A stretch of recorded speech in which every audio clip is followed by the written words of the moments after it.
নমস্কার, আমি বরানগর মায়াপীঠ নারী শিক্ষা আশ্রমের দশম শ্রেণীর ক বিভাগের ছাত্রী মৌসুমী ঘোষ। আমার ক্রমিক সংখ্যা 1। আজ আমি নারী উন্নয়নে বিদ্যাসাগরের অবদান সম্পর্কে কিছু বক্তব্য রাখতে চলেছি। পুরাতন সমাজে মেয়েদের স্থান ছিল পুরুষদের নিচে। সমাজে মেয়েদের কোনো মূল্য ছিল না। মেয়েদের যাকে বলে সমাজে একেবারে দমিত করে রাখা হতো। সমাজ মনে করত ছেলেবেলায় মেয়েরা পিতার অধীনে, যৌবনে স্বামী এবং বার্ধক্যে পুত্রের অধীনে জীবনযাপন করে। বাস্তবে তাদের যে কোনো ইচ্ছা অনিচ্ছা, তাদের রাগ দুঃখ অভিমান এইসব যে থাকতে পারে, এসব সমাজ ভাবতেই পারত না। বরং বলা যায় তাদের এই সমস্ত অনুভূতিগুলোকে গুরুত্ব দেওয়া হতো না। পুরুষতান্ত্রিক সমাজে মেয়েদের কোনো অধিকার ছিল না। মেয়েদের এই অধিকারের লড়াইয়ে, নারী মুক্তির এই আন্দোলনে যিনি সব থেকে বড় ভূমিকা গ্রহণ করেছিলেন, যার ভূমিকা বলা যেতে পারে অনস্বীকার্য, তিনি হলেন ঈশ্বরচন্দ্র বিদ্যাসাগর। 1820 খ্রিস্টাব্দের 26শে সেপ্টেম্বর মেদিনীপুর জেলার বীরসিংহ গ্রামের এক অতি দরিদ্র ব্রাহ্মণ পরিবারে তিনি জন্মগ্রহণ করেন। তার পিতার নাম ছিল ঠাকুরদাস বন্দ্যোপাধ্যায় এবং মাতার নাম ছিল ভগবতী দেবী। তিনি ছোটবেলা থেকেই পড়াশোনায় অত্যন্ত মেধাবী ছিলেন। পড়াশোনায় কখন তিনি অবহেলা করেননি। খুব অল্প বয়সে সমস্ত বিষয়ে পারদর্শিতা লাভের জন্য 1841 খ্রিস্টাব্দে সংস্কৃত কলেজ থেকে তিনি বিদ্যাসাগর উপাধি লাভ করেন। তিনি ছোট থেকেই মেয়েদের কোনো দুঃখ কষ্ট সহ্য করতে পারতেন না। তিনি দেখেছিলেন বিধবা নারীদের কিভাবে অপমান করা হয়, তাদের কিভাবে মারধর করা হয়। স্বামী মারা গেলে অনেক সময় তো তাদের বাড়ি থেকেই বের করে দেওয়া হয়। তাদের সেই সমাজে বলা যায় কোনো স্বাধীনতা ছিল না। স্বামী মারা গেলে তাদের সাদা থান পড়তে হতো। নানা বার ব্রত একাদশী এইসব পালন করে তাদের দিন রাত উপবাস করতে হতো, সাদা থান পড়তে হতো। তারা কোনো প্রকার সাজগোজ করতে পারতো না। এমনকি তারা নিজেদের চুলও রাখতে পারতো না, তাদের চুল কেটে ফেলতে হতো। সমাজে বিধবা নারীদের এই ভয়ঙ্কর দুঃখ কষ্ট দেখে বিদ্যাসাগর মনে মনে পণ করেছিলেন তিনি বিধবা নারীদের এই দুঃখ দুর্দশা দূর করবেন। তিনি প্রতিজ্ঞা করেছিলেন মনে মনে। আর এই জন্যেই 19 শতকের মাঝামাঝি সময় থেকে তিনি বিধবা বিবাহ নিয়ে জোরতর আন্দোলন শুরু করেছিলেন। বিধবা বিবাহ হওয়া উচিত কিনা এই নিয়ে তিনি একটি পুস্তিকাও লিখেছিলেন। আর তার এই পুস্তিকার বিরোধিতা করার জন্য শোভাবাজার রাজবাড়ির রাধাকান্ত দেব এবং তার ধর্মসভা এর বিরোধিতায় আরো 30টি পুস্তিকা বের করেছিলেন।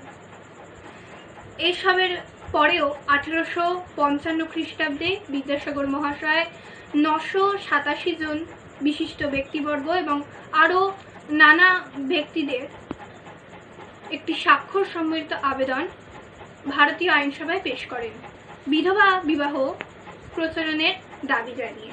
আর এর বিরোধিতায় রাধাকান্ত দেব বাহাদুরও 3000 মানুষের স্বাক্ষর সম্বলিত একটি আবেদনপত্র সেখানে জমা দেন। অবশেষে 1856 খ্রিস্টাব্দের 4 জুলাই লর্ড ক্যানিং বিধবা বিবাহ আইন প্রচলন করেছিলেন। বিধবা বিবাহ আইন প্রচলিত হলেও সেটা কার্যকরী করা কিন্তু খুবই দুরূহ ব্যাপার ছিল। অবশেষে 1856 খ্রিস্টাব্দের 7 ডিসেম্বর পাত্র শ্রীশচন্দ্র এবং পাত্রী কালীমতী দেবীর বিবাহ হয়। এটা ছিল প্রথম হিন্দু বিধবা বিবাহ। এই পুরো বিবাহের খরচ দিয়েছিলেন ঈশ্বরচন্দ্র বিদ্যাসাগর নিজে। এমনকি তিনি নিজের ছেলের সাথেও বিধবা বিবাহ দিয়েছিলেন। পাত্রী ছিলেন ভবসুন্দরী দেবী। এই ঘটনার দ্বারা তিনি প্রমাণ করে দেন যে বিধবা বিবাহ সমাজে গ্রহণযোগ্য। তিনি পরাশর সংহিতার একটি শ্লোক দিয়েছিলেন, যেটা হচ্ছে নষ্টে মৃতে প্রব্রজিতে ক্লিবে চ পতিতে পতৌ। অর্থাৎ স্বামী নিখোঁজ হলে কিংবা স্বামী মারা গেলে, স্বামী নপুংসক হলে বা পতিত হলে তার স্ত্রী আবার বিয়ে করতে পারেন। এই শ্লোকের মাধ্যমে সমাজে স্বীকৃত হয় যে বিধবা বিবাহ শাস্ত্রসম্মত। তিনি মানুষকে বুঝিয়ে দেন যে বিধবারাও মানুষ, তারা সমাজের অপ্রয়োজনীয় নয়, তারা সমাজেরই একটি অংশ। তার এই সাহস, আত্মবিশ্বাস ও সমাজকে কুসংস্কার মুক্ত করার এই উদ্যোগে আরো মানুষ তার পাশে এসে দাঁড়ান। আরো মানুষ তাদের নিজেদের বিধবা কন্যা ভগিনীকে পুনরায় বিবাহ দিতে উদ্যোগী হয়। শুধু বিধবা বিবাহ নয়, নারী শিক্ষার উন্নয়নেও তার গুরুত্ব ছিল অপরিসীম।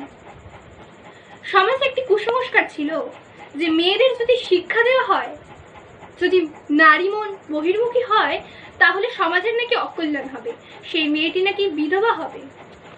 সেই সময় দাঁড়িয়েও বিদ্যাসাগর নারী শিক্ষার বিস্তার ঘটিয়েছিলেন। তিনি এটা বুঝতে পেরেছিলেন, যদি মেয়েদের শিক্ষা দেওয়া হয় তাহলে মেয়েরা নিজেদের ওপর হওয়া অন্যায়ের প্রতিবাদ করতে পারবে, আর এর ফলে সমাজ আরো সুন্দর হয়ে উঠবে।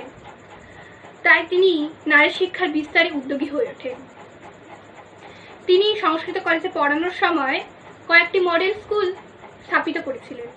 সেখানে সহকারী পরিদর্শক হিসেবে কাজ করার সময় তিনি বিভিন্ন জেলা যেমন হুগলি, বর্ধমান, মেদিনীপুরে 35টি মোট বালিকা বিদ্যালয় স্থাপন করেছিলেন। তিনি নিজের মা ভগবতী দেবীর নামেও একটি বিদ্যালয় স্থাপন করেছিলেন, ভগবতী বালিকা বিদ্যালয়। বিভিন্ন জেলায় ছড়িয়ে থাকা এই সমস্ত স্কুলে অনেক মেয়েরাই পড়াশোনা করত। বেথুন সাহেবের প্রতিষ্ঠিত বেথুন স্কুলে যাতে মেয়েরা পড়াশোনা করতে পারে, তার জন্য তিনি নানা ব্যক্তিগত উদ্যোগ গ্রহণ করেছিলেন। এইভাবে তিনি সমাজে মেয়েদের অধিকার সুপ্রতিষ্ঠিত করে গিয়েছিলেন।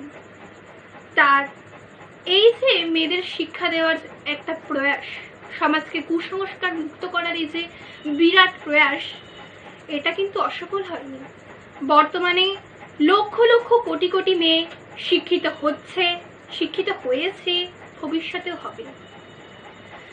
নারী উন্নয়নে বিদ্যাসাগরের এই বিশাল ভূমিকা বা অবদানের জন্য তিনি আমাদের কাছে চিরস্মরণীয় হয়ে থাকবেন। নমস্কার।